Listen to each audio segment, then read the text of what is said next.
Hello, my name's Simon Baughen of the Institute of International Shipping and Trade Law. Today's talk will consider the effect of the current public health emergency on laytime and demurrage under voyage charters. The WHO declared a pandemic on the 11th of March 2020, and the UK is coming up for 7 weeks under a form of lockdown. Nearly every country in the world has been affected by the scourge of COVID-19, so called because it is the coronavirus which emerged in December 2019. The world seems on pause, but international carriage of goods by sea carries on apace, albeit with some delays. It is these delays which I shall consider in discussing laytime and demurrage under COVID-19. A good guide to the current situation in ports throughout the world is provided by the regular assessments provided by the North of England P&I Club. A link is given as to the position as of the 1st of May 2020, and it's up there on the screen.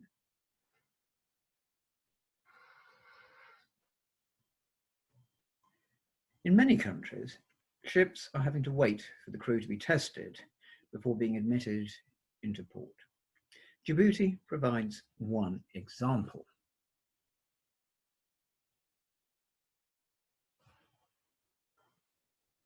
Once vessels arrive in Djibouti waters, they remain at anchorage until all crews on board are tested for COVID-19 by local health officers and free pratique granted by the same quarantine officers, after which the vessel is allowed to berth subject to the availability of berths. Once the vessels berth alongside the ports, piers and berths, shore people such as stevedores, surveyors and agents are only allowed to board the vessels when they are in facial masks, medical gloves and goggles. Stevedores are available but are not always adequate, as was the case before the outbreak of the pandemic, so no change there.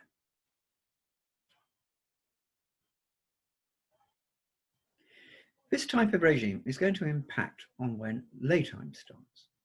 A ship will not be ready in a position to give notice of readiness until the crew have had the necessary testing for COVID. This leads to a consideration of the requirement of free pratique. In 2010, in the Eagle Valencia, this was defined as follows: official permission from the port health authorities that the ship is without infectious disease or plague and the crew is allowed to make physical contact with the shore. Otherwise, the ship may be required to wait at quarantine anchorage for clearance. That's from the Eagle Valencia.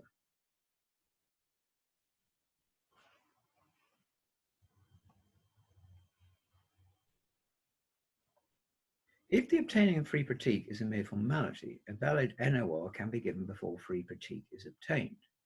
In 1972, in Vigilia and Export, Lord Denning said, Ogleton, I can understand that if a ship is known to be infected by a disease, such as to prevent her getting her pratique, she would not be ready to load or discharge. But if she is apparently a clean bill of health, such that there is no reason to fear delay, then even though she has not been given her pratique, she is entitled to give notice of readiness, and laytime will begin to run.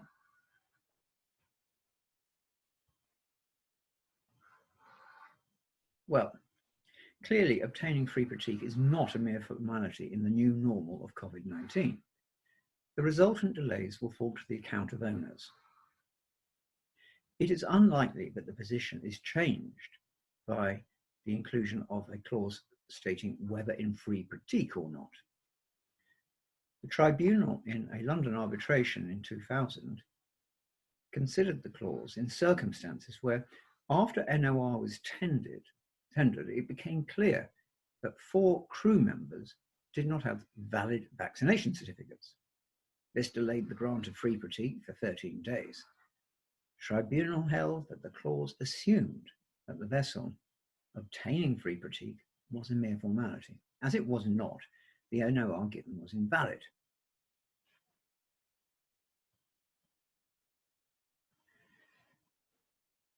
And of course, the ship may be subject to quarantine. The Scottish decision of White versus Winchester in 1886 shows that where a quarantine restriction is placed on a vessel, she cannot be considered ready to load or discharge. The result of the restriction is that the work is prevented and Laytime cannot begin to run. A similar decision was given 6 years later in the Austin Friars. This involved the operation of a cancellation clause. The Port Authority forbade the loading until the doctor had visited the vessel and pronounced her free from infection. That occurred after the cancelling date in the charter, and the charterers had therefore legitimately brought the contract to an end.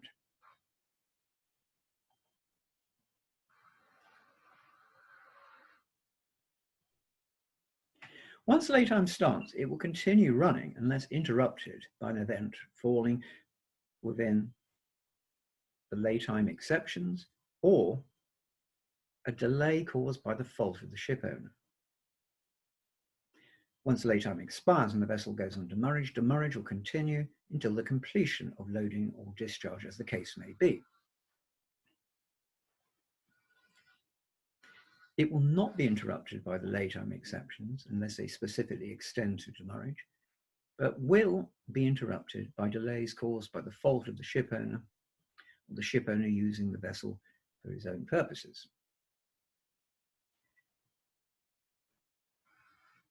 Now, the charter party may well have some general exceptions, but these will not suspend the running of Laytime. That's decided in the case of the jus sturba.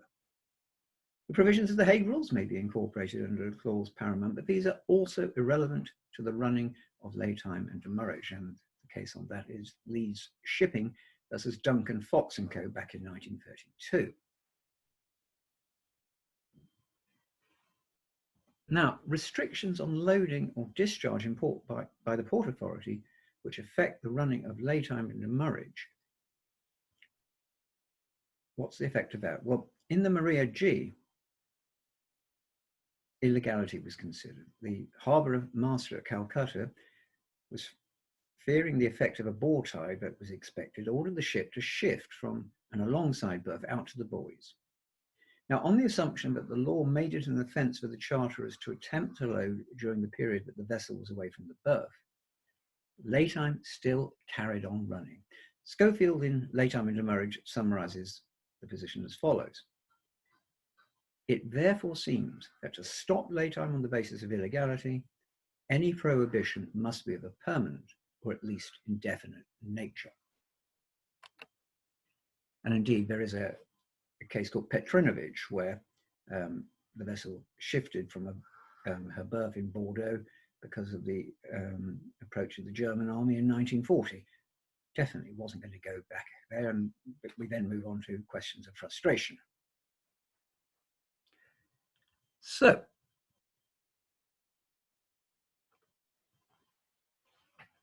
I'm now going to have a brief word about a couple of clauses which have been developed which may be relevant to the current public health emergency.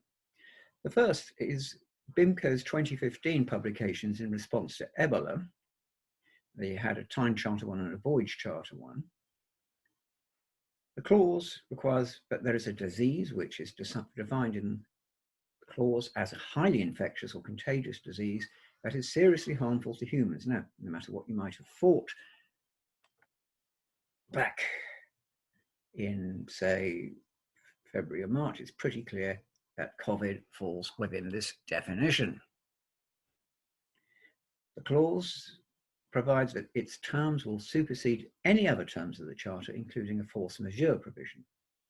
A limitation on the clause is that it expressly limits its application to situations which arise after the date of the Charter party. The voyage charter clause provides that if the owner or the master reasonably assesses there to be an unacceptable risk of exposure, they may refuse to follow the charter's original orders and request alternative orders. Alternatively, if the vessel comes to be in an affected area, they can depart to a safe place. Any extra costs incurred in respect of quarantine, fumigations, cleaning, and the like will be for charterers' account. That is, after all, a BIMCO clause. Time loss will count as laytime or demurrage. If fresh orders are required but are not given by the charterers, Owners will have the right to discharge the cargo at a safe port of their choice. With the latter, any extra expenses are recoverable from the charterer, and full freight will still be payable, and indeed there may be additional freight to be paid if the vessel has to sail an extra distance of over 100 miles to the alternative port.